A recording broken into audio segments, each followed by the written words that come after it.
Hey Grand Adventurers, welcome back. I'm your host Mark Guido, and welcome to the far east of beautiful Prince Edward Island, Canada. We're going to bring you along camping and exploring this gorgeous area. So come along.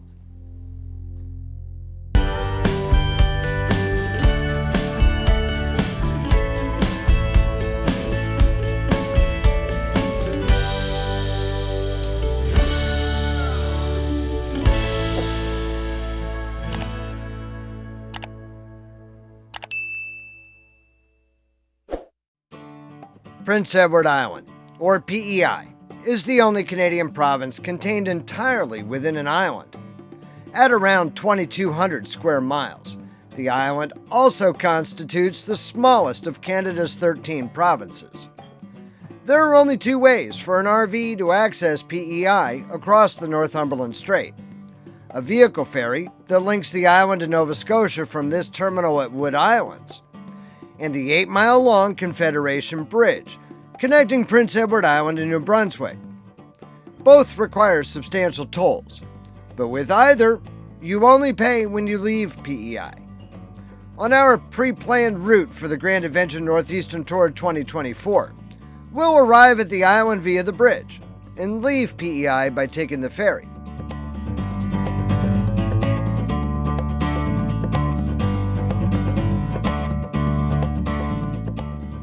Completed in 1997, the two-lane Confederation Bridge is Canada's longest bridge, and the world's longest bridge over ice-covered water in winter. A passenger vehicle leaving PEI pays $50.25 to use the bridge, and with our fifth-wheel trailer in tow, the toll would rise to $67.25.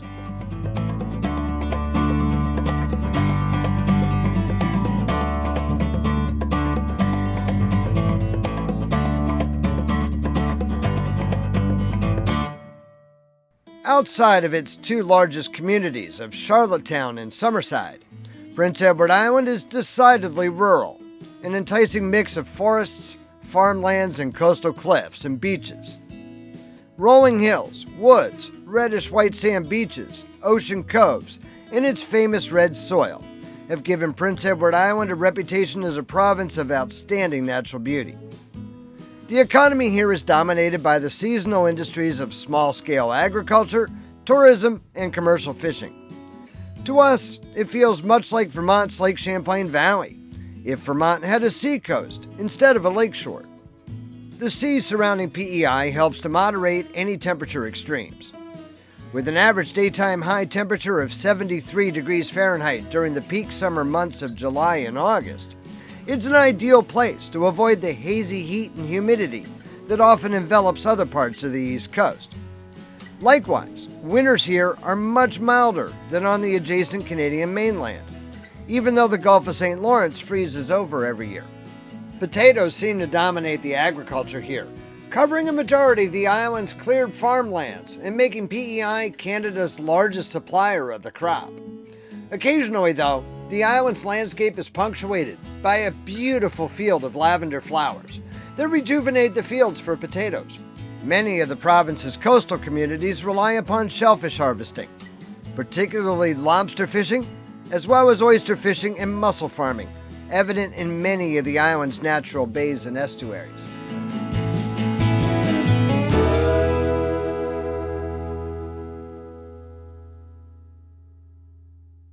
We're spending our week on PEI camping at Campbell's Cove, a small family-owned campground near the island's far eastern tip that was at one time a provincial park. We chose Campbell's Cove very deliberately for its small size, remote location, and proximity to a broad beach filled with fine white sand, dotted by some of the island's namesake red sandstone rocks. We're paying $50 Canadian plus tax per night for a 30-amp full hookup site. We're around $36.70 US at the current exchange rate.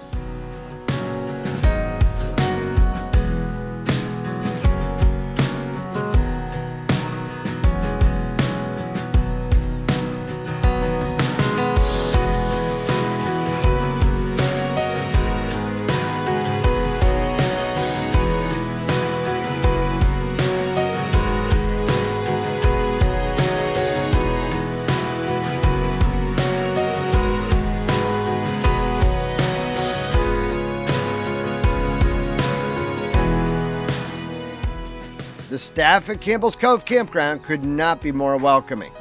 From the hardworking and ever-helpful assistant Kyle, right up to the owners Charles and Stella, who have been welcomed into our campsite numerous times this week during cocktail hour to share local tips and tidbits.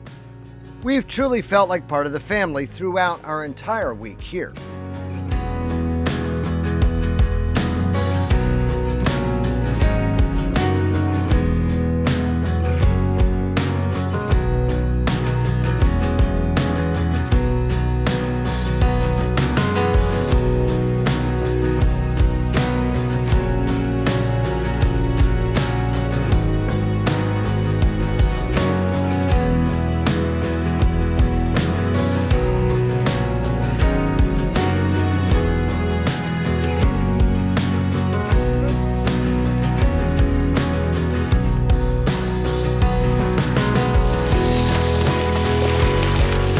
Going.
As we travel through Atlantic Canada, I'm still working on tiring myself of lobster.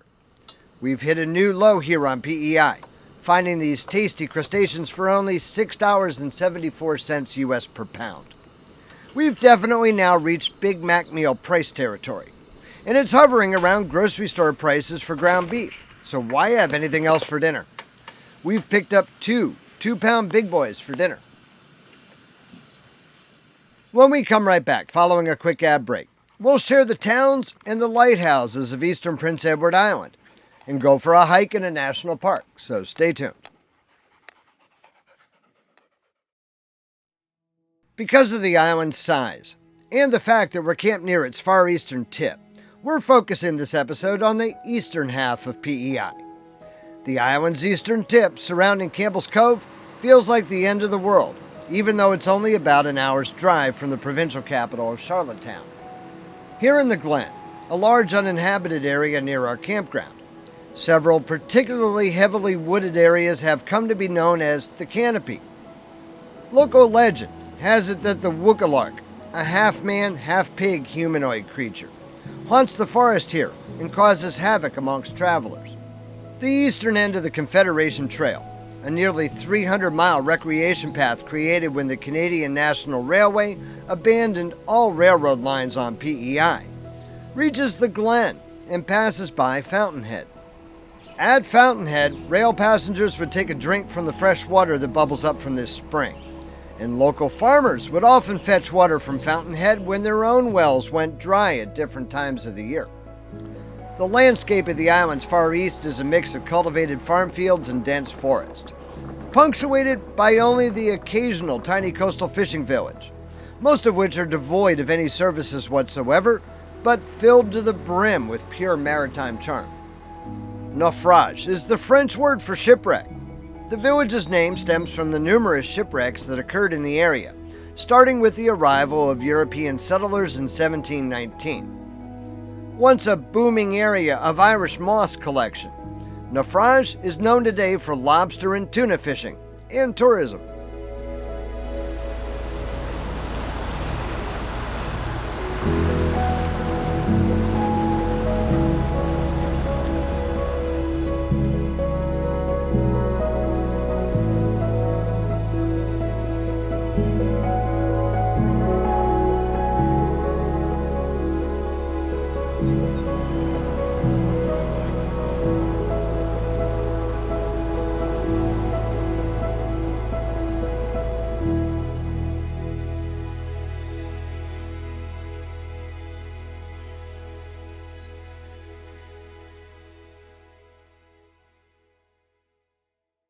The closest real town to our campground, Souris was founded by Acadians in 1727 as a fishing settlement at the mouth of the Souris River. Souris is the French word for mouse. These early settlers experienced several plagues of field mice in the surrounding area, and it is said that a French vessel passing by the bay in the early 1700s was forced to cut through the waves of drowned mice, and so gave the name to the area. Basic services for the RV traveler may be found here, including 2 small supermarkets.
St. Peter's Bay is well known for its annual Blueberry Festival and Parade, which draws in tourists and locals alike. The tiny town's economic drivers are tourism, agriculture, and mussel farming.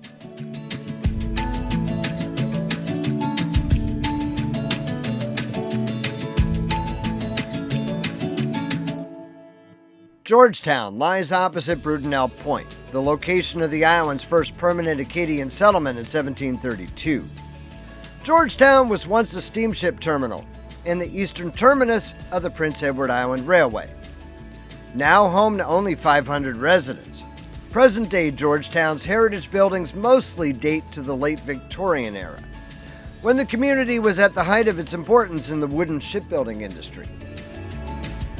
The primary industry in Murray Harbor, first settled by British loyalists fleeing the American Revolution, is fishing, most notably for lobster and scallops. The provincial capital of Charlottetown is the island's most populous city, home to roughly 33,000 residents. Having hosted the Charlottetown Conference in 1864, that led to Canadian Confederation in 1867, Prince Edward Island presents itself as the birthplace of Confederation, commemorated through several buildings in Charlottetown, a ferry vessel, and the Confederation Bridge. The city's waterfront downtown core is positively charming and teeming with activity.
With its extensive maritime history and 1,100 miles of coastline, lighthouse fans will find many towers to explore in PEI.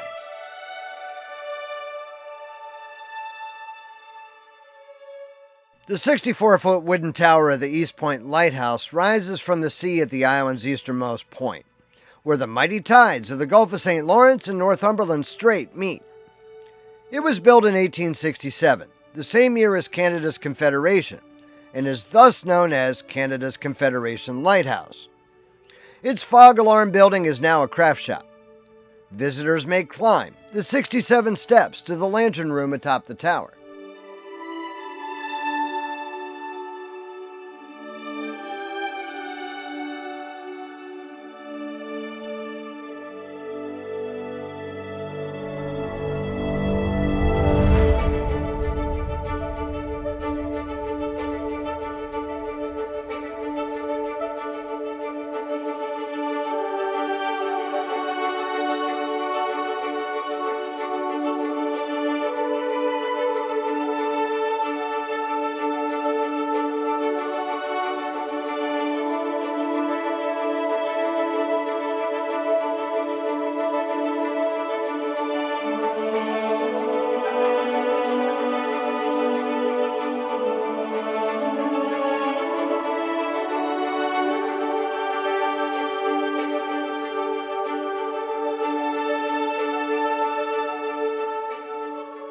The Shipwreck Point Lighthouse was first built in Naufrage in 1913 and was subsequently replaced by this octagonal tower in 1967, one of only 2 concrete lighthouses on PEI.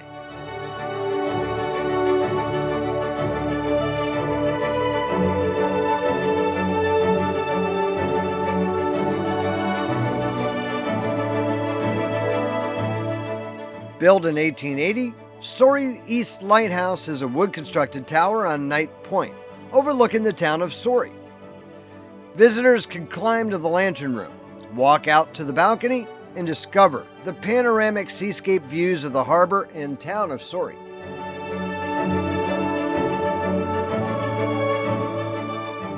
Established in 1881, the lighthouse at Cape Bear on PEI's southeastern tip is still in operation today. A Marconi wireless telegraph station was built adjacent to the Cape Bear Lighthouse in 1905, one of 7 such stations established by Canada's Department of Marine and Fisheries around that time. On the night of April 14, 1912, the station operator received the first distress signal in Canada from the Titanic as it was sinking off the coast of Newfoundland. A similar station at Cape Race in Newfoundland was in communication with the Titanic, but at that time, Newfoundland was not yet part of Canada. Visitors may climb to the lantern room to view the panoramic vista of cliffs, beaches, fishing boats, and marine life. Woods Island's lighthouse guards the port that houses the ferry terminal to Nova Scotia.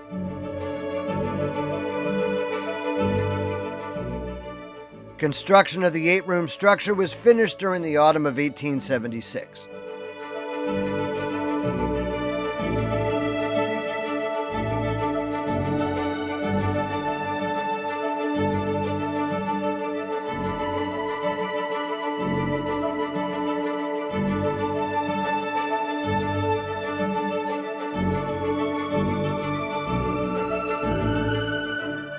Point Prim Lighthouse, which stands 60 feet tall from foundation to weather vane, was lit for the first time on December 4, 1845, to guard the entrance to Charlottetown Harbor.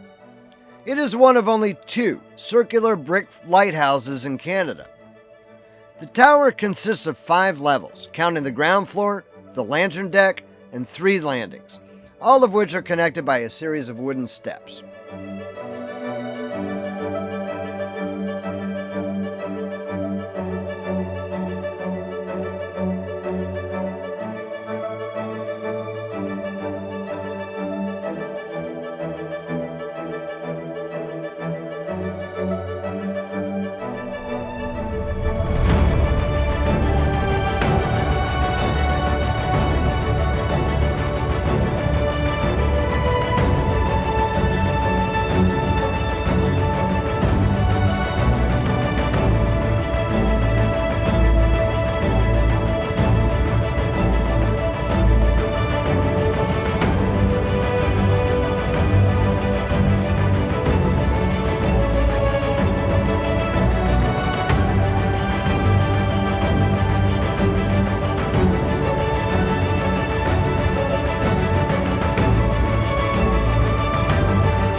Following another quick ad break to pay the bills, we'll head out on a hike to see the island's largest sand dunes within Prince Edward Island National Park, so stay tuned. Our son Michael and I are going to head about 40 minutes west of our camp, along PEI's North Shore, to the Greenwich unit of Prince Edward Island National Park of Canada, to do a bit of hiking to see the largest sand dunes located on the island.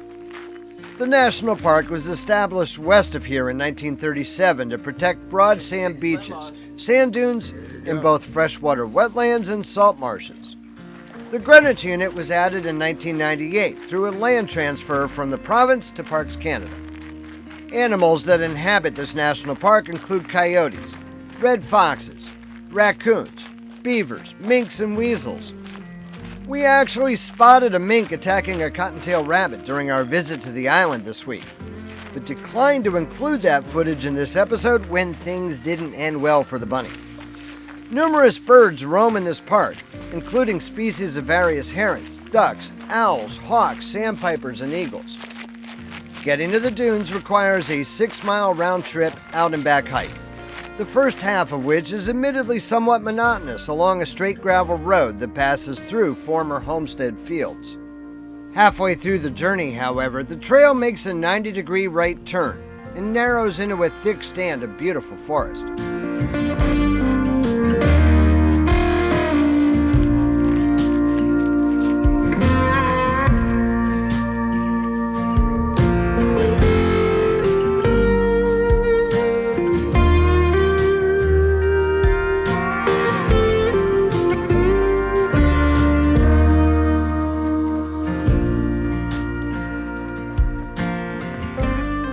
Before long, the trail crosses Bowley Pond on a floating boardwalk as hikers journey towards their first sight of the majestic Greenwich Dunes.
This thoroughly enjoyable trail ends where it crosses the dunes and arrives at the broad, natural, and under-visited Greenwich Beach.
Cavendish, along the center of the island's north coast, has been more developed for tourists. Mrs. G.A. wanted to see Cavendish, which gave us the opportunity to see more of Prince Edward Island National Park along the way, too. While Michael and I hiked in the park's Greenwich unit, there are two more sectors of PEI National Park along the coastline further west. The Brackley Dalvey section and the Cavendish North Rustico unit. All three units are lined by the red sandstone cliffs, dunes, salt marshes, ponds, and broad sandy beaches for which PEI is famous. The two units we're visiting today also include national park campgrounds.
Cavendish is a busy town, with most of the usual trappings of a beach resort. Amusement parks, t-shirt shops, wax museums, a Ripley's Believe It or Not, you'll find them all here. While Cavendish is certainly busy and festive, it also lacks a walkable town core with a beach vacation vibe. It's also not located right on the water, and is instead set back about a mile from the beach. This is no Jersey Shore boardwalk. While I'm glad that we got to see Cavendish while we're on PEI, I'm also very grateful that we opted to instead spend our week at Campbell's Cove, on the quiet, underpopulated far eastern end of Prince Edward Island. I've positively loved it here. Campground owners Stella and Charlie are hosting a social get-together for a few of their friends on Saturday night, and they very kindly invited us to join them. That's the kind of people that Stella and Charlie are, and because of them, that's the kind of campground they've created here at Campbell's Cove. I've assured them that we will indeed return someday to Campbell's Cove.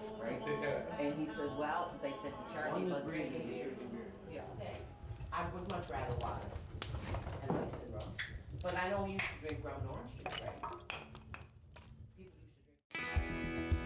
Sunday morning is dawn cold and wet for our hour-plus drive to the ferry dock off of PEI.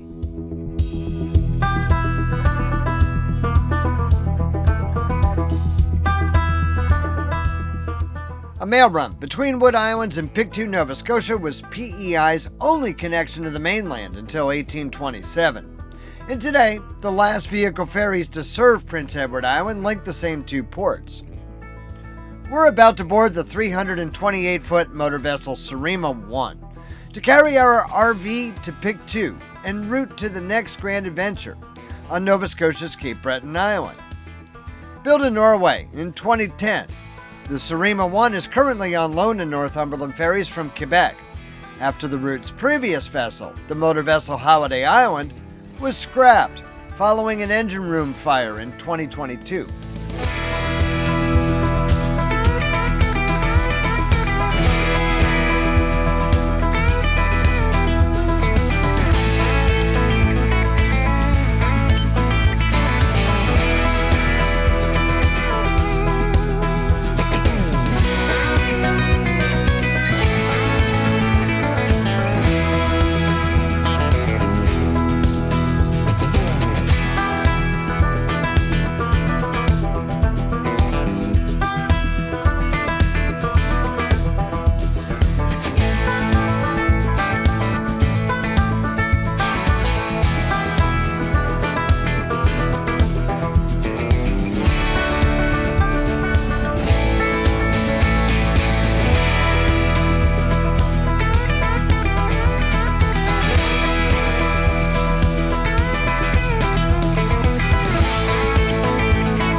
we've genuinely enjoyed both the landscape and the people of PEI.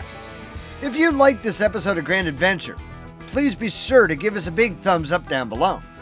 And while you're down below, be sure to reach out to us in the comments section, where we always love to hear from you after each Grand Adventure, which we premiere right here every Wednesday evening. We'd be honored if you shared the channel with your friends, family, and on social media. But if you're not yet a Grand Adventurer yourself, what are you waiting for? Go smash that little subscribe button right down there in the lower right-hand corner of your screen. And then ring that notification bell, for you won't want to miss our Grand Adventure to Cape Breton Island. So until next Wednesday from Cape Breton Island, please remember, life is nothing but a grand adventure. We'll see you then.